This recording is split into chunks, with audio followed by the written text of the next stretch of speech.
Salut. Bonjour. Salut, salut. Salut. Ça va? Salut, ça va très bien, merci. Bon, un gros merci d'être venu à l'émission pour nous parler de ta nouvelle web-série, Jesse. Oui, ça me fait très plaisir de venir.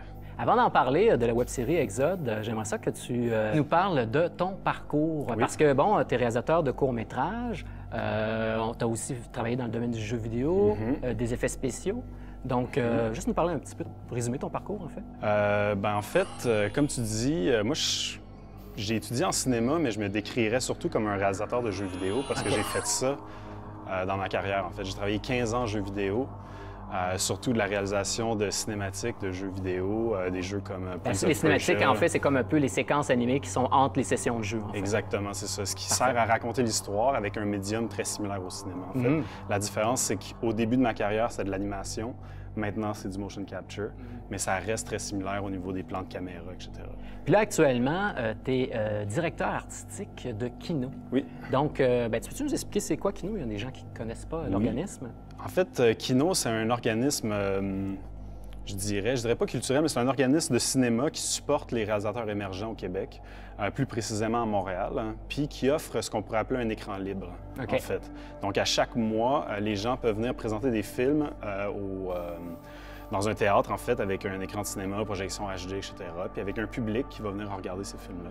Puis ça sert un peu, je dirais, on pourrait appeler ça une école, mais des fois, c'est un peu pour avoir une réaction en live à son film.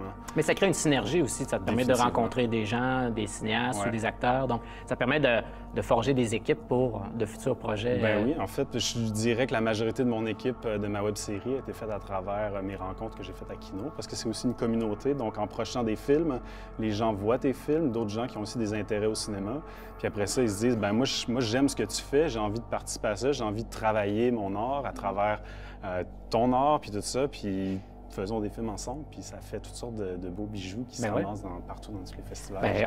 On va en parler justement d'Exode. Donc, c'est une web-série que tu as lancée le 7 mars sur le site de TV5, c'est ça? Exactement, oui. Ça a été financé par le fonds TV5. Oui. Donc, explique-nous un peu la genèse du projet, comment est née l'idée, parce que bon, tu le réalises, tu l'as écrit aussi. Donc, comment c'est né ce projet? En fait, c'est un projet qui me trottait dans la tête il y a vraiment longtemps.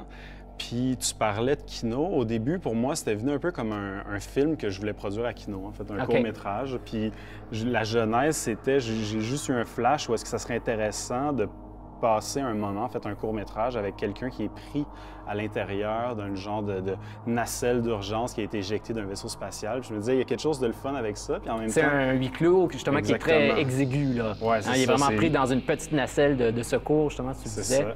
Et excuse-moi, continue. Puis en fait, pour moi, je le voyais aussi avec des contraintes budgétaires, c'est intéressant parce que c'est petit, je pourrais faire un décor qui est à mon goût sans avoir à dépenser beaucoup d'argent. Comme ça, je peux me concentrer sur la qualité et non la quantité de décor.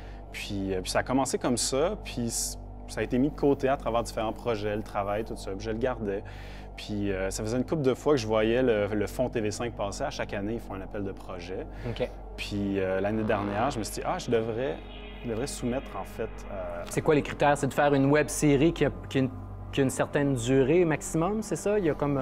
C'est assez libre, en fait. Ça peut autant être du documentaire que de la fiction. Exactement. Ils sont super ouverts, en fait. C'est pas... Il n'y a rien de précis. En fait, eux, ce qu'ils demandent, c'est un peu un genre de...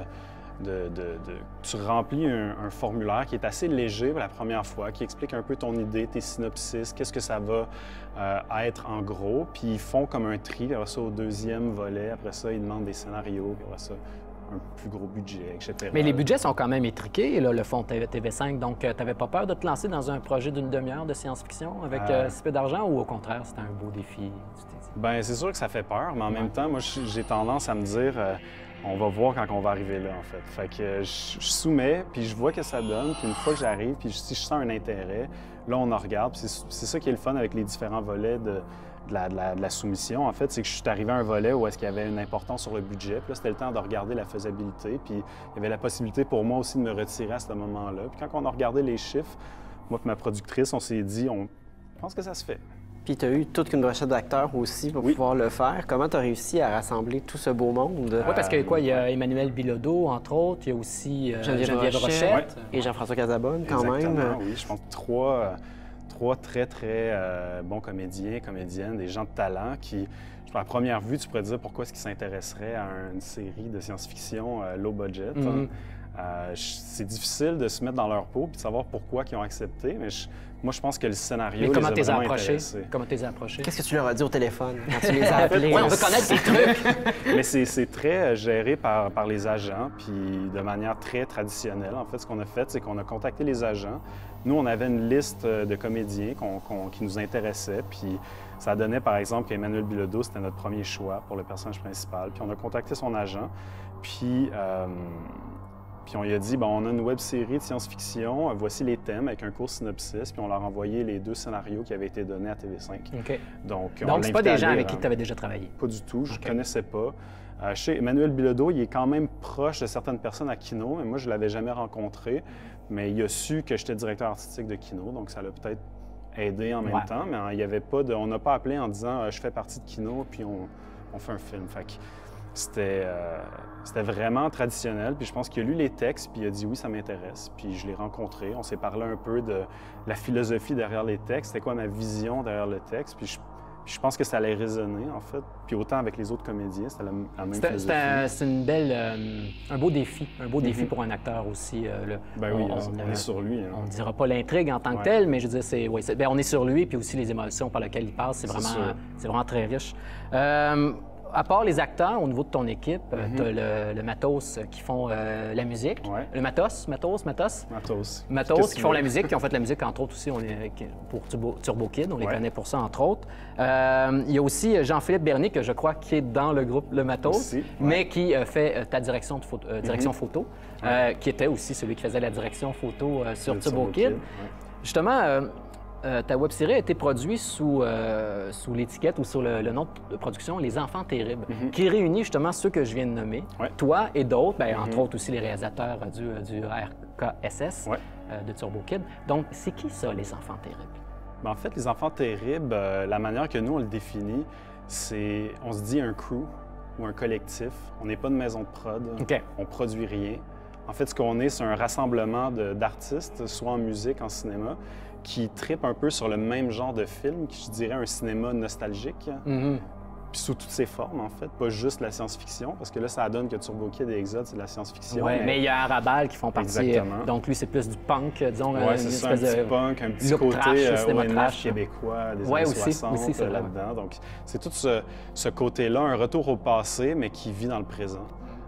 Puis je pense que c'est surtout ça, Les Enfants Terribles. Est-ce que vous vous rencontrez ou c'est juste vous êtes réunis sur une appellation, mais en tant que tel, il n'y a pas tant d'échanges que ça? Oui, on se rencontre, on se fait des rencontres. Faites-vous des brainstorming pour des projets communs? Je dirais chacun est un peu maître de ses projets, mais après ça, c'est sûr qu'il y a une connexion qui se fait entre tout le monde pour présenter des projets, puis dire ça vous tente-tu d'embarquer avec moi là-dedans? Puis chacun a ses propres compétences outre de la réalisation, donc chacun apporte un peu ce qu'il peut aux productions. Puis vous avez beaucoup de compétences, visiblement, aussi. Vous faites plusieurs choses. C'est une belle gang. Pour avoir vu la liste, c'est une belle gang, effectivement. Et là, bon, la web-série prend la forme de 4 épisodes qui donnent à peu près au total une demi-heure. Est-ce que parce que, bon, la façon que ça finit aussi, est-ce que tu espères en faire une suite? Parce qu'en tant que telle, cette demi-heure-là pourrait faire aussi un très bon pilote pour une série plus vaste, de plus grande ampleur. Donc, est-ce que tu as un intérêt de faire une suite avec ça? C'est sûr, je pense que la série ou le concept, si on veut, est riche, dans le sens qu'il y a plein de choses qui peuvent en découler, plein d'idées.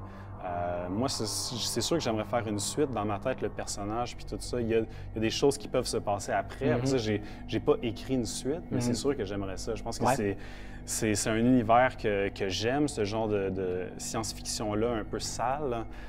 Où est-ce que tout est vieux, tout est usé. Fait que c'est sûr que moi, c'est encore des écrans monochromes qu'il y a là, pour les ordinateurs. Puis... OK. On va faire apparaître en fait l'adresse dans le bas de l'écran pour que les gens puissent aller voir la web-série. Je crois que c'est jusqu'en 2018 qu'elle va être disponible sur la plateforme. Non, attendez pas jusque-là. On peut y aller bientôt. C'est ça. Donc, c'est 4 épisodes. Donc, voilà pour la série Exode. Allez voir ça. C'est très intéressant. Maintenant, je t'avais demandé d'amener des suggestions, en fait, pour nos téléspectateurs. Alors, tu n'as pas les objets physiques en toi, mais tu as une liste d'idées. Alors, qu'est-ce que tu suggères comme... Moi, j'ai 2 trucs à proposer. Je pense qu'ils sont un peu en thématique. Premièrement, j'ai dit que j'ai travaillé beaucoup en jeux vidéo. Fait que c'est sûr, au niveau narratif, j'apporte un jeu qui s'appelle The Last of Us. OK, oui. Je ne sais pas si vous connaissez. Oui. C'est un jeu, en fait, un peu de survie où il y a des contaminés. C'est un... Dans le même en fait, c'est un homme et une jeune fille. Ça fait penser un petit peu The Road. Ça fait penser un petit peu avec The Road, mais avec des contaminés, c'est ça. Oui, qui est d'ailleurs une histoire que j'adore aussi, The Road. Je pense que ce lien-là, en fait, père-fils, père-fille, etc., c'est des thématiques qui m'intéressent. Est-ce que c'est un jeu sur lequel tu avais travaillé? Non, pas du tout. Mais c'est pour moi, en fait, extrêmement. Pour moi, c'est probablement un des meilleurs jeux qui a été fait de tous les temps. Parce que la structure narrative du jeu est incroyable, puis elle tire, puis émotionnellement, elle te prend. Puis j'en ai joué des jeux, mais des jeux qui m'ont donné la boule dans la gorge, et il n'y en a pas beaucoup. Non. Puis celui-là, ça en fait partie, en fait. Fait que je pense que... Je sais pas si c'est disponible sur Xbox, mais il est disponible sur PS3, puis il avait été réédité, remasterisé pour la PS4. Oui, effectivement. Donc, disponible aussi. Pour ceux qui sont moins gamers, mais qui aiment les jeux, on peut regarder l'histoire sur YouTube. Ça dure environ 5 heures. OK. Puis on peut écouter toutes les parties narratives, en fait, back-à-back. Oui, ils font souvent ça avec les jeux. Ça s'écoute bien, puis c'est super bon. Fait que pour ceux qui ne jouent pas trop à des jeux, ils peuvent aussi aller voir ça. Ton autre suggestion? L'autre suggestion, c'est super récent, ça s'appelle The Expanse. Qui est une émission de télé de science-fiction produite par Sci-Fi Channel, qui vient de terminer sa première saison. Moi, j'ai écouté ça en faisant la post-prod d'Exode, puis ça m'a embarqué au bout dedans. C'est des belles thématiques, un peu à la Battlestar Galactica, d'une certaine manière. C'est du space opéra, d'abord? Non, y a-t-il des vaisseaux spatiaux avec des combats dans l'espace? Pas vraiment, non. Okay. Pas vraiment. En fait, c'est très politique. OK. Plutôt le côté politique de Battlestar Galactica. C'est l'histoire, en fait, de certains personnages qui vivent soit sur Terre, sur Mars, sur une colonie dans la ceinture d'astéroïdes. Donc, l'intérêt, c'est tout le système politique, économique qui maintient cela. Avec toute une dose de murder mystery là-dedans qui est super intéressant. OK. Donc, rappelle-nous le nom? The Expanse. OK. Puis c'était sur Sci-Fi. Sci-Fi. J'imagine que ça va être sorti en DVD. Oui, c'est ça, exactement. Donc, parfait. Ouais. Bon, un gros merci, Jesse, pour ta présence aujourd'hui. Ça fait plaisir et espérons qu'il y ait une suite. Donc, c'est maintenant le temps de la pause. On revient tout de suite après pour une chronique de Sébastien Bourgère.